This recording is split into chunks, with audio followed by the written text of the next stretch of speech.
Theater as well. And the former executive director even claims that Bud helped them find a sewer line in the building that was about ready. The Embassy was his home and remains so even to this day. If you did not know, Bud Burger is actually scattered across the top of the Embassy Theater as ashes. Through different neighborhoods in Fort Wayne. I've added a few extra stories. They gave us a stock of stories, so I've added a few that I've researched over the years. I've typically done the walking tours, so this is my first time doing the bus tour. So I appreciate everybody joining us tonight, and hopefully you'll enjoy these stories as well and be able to tell some family and friends next time you take them through the haunted neighborhoods of Fort Wayne. Go to tonight's zombie walk. A few people dressed up as zombies I saw get on the bus.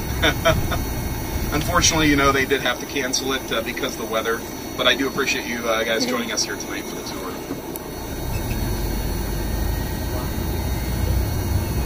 Just a little bit about me. I'm actually a city planner for the city of Fort Wayne, and so that's my full-time job. Part-time, I also work for 103.9 Sunny FM. When I first moved to Fort Wayne nearly 10 years ago, I worked for Magic 95. Magic 95 is actually an extremely haunted building. It's right down at the corner of Berry and Ewing. If anybody's been down that way before and has seen that tall, it's a 8-story brick structure. It was known as Wayne Pharmacorp when they first constructed the building. Wayne Pharmacorp was a pharmacology institute, research center, and hospital for experimental surgeries. When I mean experimental, I'm talking like lobotomies, electroshock therapy, ice baths. Left and your right, this spot right here was the original fort. So as we talk about the old fort that's up on Spy Run Boulevard, that's actually a recreation built in the last century. The original fort, Fort Wayne, was right over here to the left where the railroad track is. Stop. I'm going to start the story here now for the first stop that we're coming up to. It's 922 Columbia Avenue in Lakeside neighborhood. In 1965, Laura and Ralph McCarthy moved into the Mason Longhouse. So when they purchased the home, neighbors in the area warned them that the house was haunted. The McCarthys smiled and thanked their neighbors for the warning, but did not believe the stories at all. When they did finally move in, they realized they had adopted another pet, and they called it the Dust Kitten, the name they gave to the spirit family of the cat. The alleged haunter, Mason Long, was a legendary gambler and scoundrel in the 19th century, notorious throughout the entire Midwest. Out of the blue, he decided he was going to change his entire life and follow the Christian lifestyle and change his ways. He gave up the gambling and booze and became a best-selling author in the process too, writing books on the dangers of wayward lifestyle and going on the lecture circuit according to the owners. The house does become noisy several times a year, especially during the Christmas celebration. Also in August and October, which tends to be times whenever that they believe there's some family. This house right over here to my left, which is hidden behind the tall vines, tall trees over here. That is the Mason Long house. So the rooms, there's actually 18 rooms inside this home. The house suddenly takes on a mellow, muted glow, and the hallways seem to be filled with foggy shapes. Mrs. McCarthy, whenever she interviewed with the Journal-Gazette back in 1990, said that she catches a whiff of an old-fashioned floral fragrance every now and then, and it believes to have been worn by Mrs. Long whenever she had lived here in the home. Yeah. I believe it's rental now. Lakeside neighborhood, it was recently registered on the list of the national list or National Register of Historic Places. It's a lot of words to say there for this place, but as you can see, these homes are very historic. Most of them built between 1860 and 1910.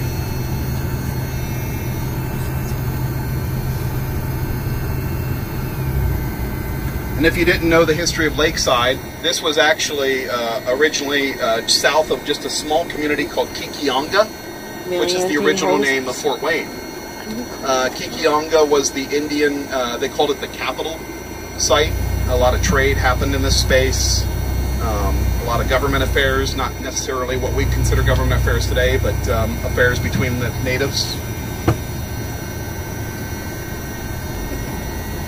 Anybody got favorite books from Stephen King? What's your favorite book? Do you have a favorite book? The fog. That's a good one. So up here to my right at this intersection, there's a little white house on the corner. The address is 1227 Lake Avenue. David King, Stephen King's older brother, provides some sketches and details in an account published about their childhood in a book. After we lived in Wisconsin, where they moved at the age of 2, he was born in Peru, Indiana.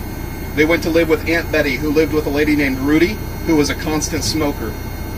Aunt Betty was a school teacher at Harlan School, and they shared an apartment with a bunch of cockroaches, and that happened to be 1227 Lake Avenue, right there on the corner. So Stephen King lived in Fort Wayne at a very formative...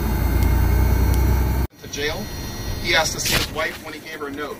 The note said, "Dear wife, I want you to be the first to know and learn from my own lips that I am the murderer.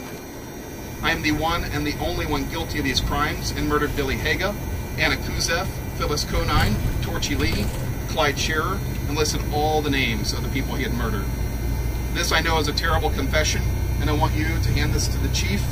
I understand that by doing this, you'll be entitled to a reward of $15,000 offered by the city of Fort Wayne." But here's the connections. Click lived across the street from Kuzeth. When Billy Haga was killed, he worked at Rhea Magnet Wire, which was a block from where she worked. He happened to be close by. Friends with Phyllis Conine's mother, and the worst was that he served as Kuzeth's pallbearer at her funeral. Oh, and he also happened to be the nephew of the police chief under the Harry Balls administration. Fun history about our city that we don't often talk about. Story. Yeah, Rain Man Murderer story was kind of, pun intended, killed after the 1940 Look magazine article came out. They purposely tried to destroy that story. Our next house we're going to pull up to soon, and I'll start this story now. For 2 months, William Buster Walker lived alone in a small house at 1452 Spring Street. His wife's absence was barely noticed by friends or neighbors, and occasionally asked about her. Buster explained she had to run off with another man. No one could have imagined that Buster had killed his wife and buried her body in the yard just a few feet from his back door. It wasn't until Buster confessed the deed to a co-worker that police were called to investigate Katie Walker's disappearance. During questioning, Buster had acted nonchalant about the whole ordeal and failed to see the seriousness of his crime. He believed that he had the right to kill her and was convinced that he would be found innocent during the trial. You having the right to do that? In his confession, Buster stated that on the night of the murder, he had walked all over town looking for Katie. He finally found her in Columbia Street Bar with 2 men. He had convinced her to leave, but during their walk home, a quarrel ensued between the 2 of them. But Buster continued home, and she decided to return to the bar. He ended up going to bed that night, and then he was awakened by Katie as she arrived in the house. She was leaning over him, threatening to kill him with a hatchet. Buster said that he immediately sat up in bed and gave her a hard blow to the face. Katie dropped to the floor, and Buster jumped on top of her, choking her until she had died. He said that he then wrapped her fully clothed body in a gunny sack, dug a 4-foot hole in the backyard, and planted her after he covered and smoothed the dirt over the shallow grave. He returned to bed at this point and decided to go to sleep like nothing had happened. Buster accompanied police to his home and showed him the spot where Katie was buried. The next morning, the coroner arrived at the scene to exhume the body. Also present were 300 to 400 morbidly curious onlookers who hung on a small fence surrounding the property. When we pull up to this property, you're going to see, just imagine trying to get 300, let alone 400 people around this house.